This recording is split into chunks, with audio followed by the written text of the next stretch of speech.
देखिए, मैं सबसे पहले रेखा गुप्ता जी को बधाई देती हूँ और शुभकामनाएं देती हूँ। जब रेखा गुप्ता जी का नाम अनाउंस किया गया तो मैं सीधा 30 साल पीछे चली गई। 2025 में हैं अभी हम, और 1995 30 साल पीछे गई। तब हमारे पास मोबाइल नहीं हुआ करते थे, एल्बम होती थी, एल्बम खोजी, उसमें से एक तस्वीर खूबसूरत जिसमें मैं अध्यक्ष पद का चुनाव जीती थी NSUI से, और रेखा गुप्ता ABVP से सचिव पद जीती थी, और दोनों ने मिलकर शपथ ली थी। वो वही तस्वीर है। उम्र हमारी 20 साल थी उस समय। तो शपथ ली हम लोगों ने, एक साथ मिलकर काम किया। आइडियोलॉजिकल लड़ाई उसके साथ थी, है और रहेगी, उस समय भी होती थी। वो अखिल भारतीय विद्यार्थी परिषद से तीनों जीते थे, मैं अकेली अध्यक्ष जीती थी। तो RSS के लोगों को लाना, लेक्चर करवाना उस विचारधारा को जिसका हम बिल्कुल विरोध में खड़े रहते हैं, खड़े हैं। हम गांधीयन को, आइडियोलॉजी के लोगों को लाकर हमारे अपना लड़ाई जो है एक संघर्ष रहता था। लेकिन मुद्दों पर जब बात आती थी तो रेखा और मैं एक अंडरस्टैंडिंग होती थी कि दिल्ली के मुख्यमंत्री मदन लाल खुराना जी हैं और देश के प्रधानमंत्री कांग्रेस से PV नरसिम्हा राव जी थे, तो सेंट्रल यूनिवर्सिटी है तो मिलकर करते हैं। तो हमने मिलकर काम भी किए। साल बहुत नहीं होता है, हमें अपनी कैंपस, मैं खुद साइंस स्टूडेंट थी, अपनी लेबोरेटरी लैब से फुर्सत नहीं मिलती थी, फिर एक साल में बहुत कुछ करना था।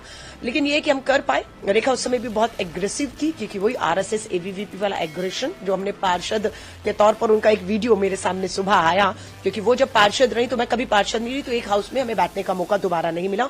मैं जब विधायक हुई 2015 से 20, तो वो विधायक नहीं थी, तो सदन में भी बैठने का, विधानसभा भी मौका नहीं मिला।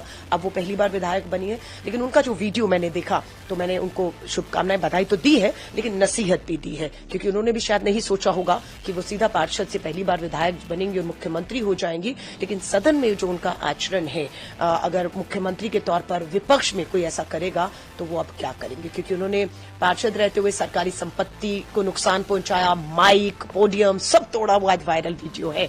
सो मैंने उनको नसीहत दी है कि अब ये जो चीजें आपका पीछा नहीं छोड़ेंगी, चैलेंज अंदर और बाहर दोनों रहेगा। मैं महिला कांग्रेस की राष्ट्रीय अध्यक्ष हूं और दिल्ली मेरी है। मैं बार बार कहती हूं, दिल्ली में बेटियों की सुरक्षा, महिलाओं की सुरक्षा एक महिला मुख्यमंत्री की प्राथमिकताओं पर होनी चाहिए। रेखा जी मुख्यमंत्री हो गई हैं, स्वाभाविक है उन्हें पूरी सुरक्षा मिल जाएगी, लेकिन उनकी प्राथमिकताओं पे दिल्ली की हर बेटी की सुरक्षा होनी चाहिए।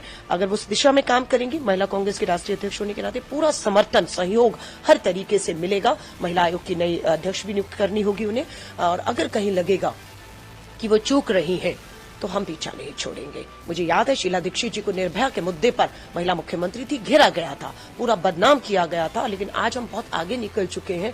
आज कोई इफ एंड बट नहीं, केंद्र में उनकी सरकार, गृह मंत्री, पुलिस, LG सब उनके हाथ में है, और वो कर सकती हैं, करेंगी तो बेहतर है, क्योंकि वो कामयाब होंगी तो दिल्ली कामयाब होगी, क्योंकि मुख्यमंत्री हैं। वो फेल होंगी तो मेरी दिल्ली फेल होगी। लेकिन चुनौतियां उनको अंदर ज्यादा रहेंगी, बाहर से मुझे लगता है की तुलना में।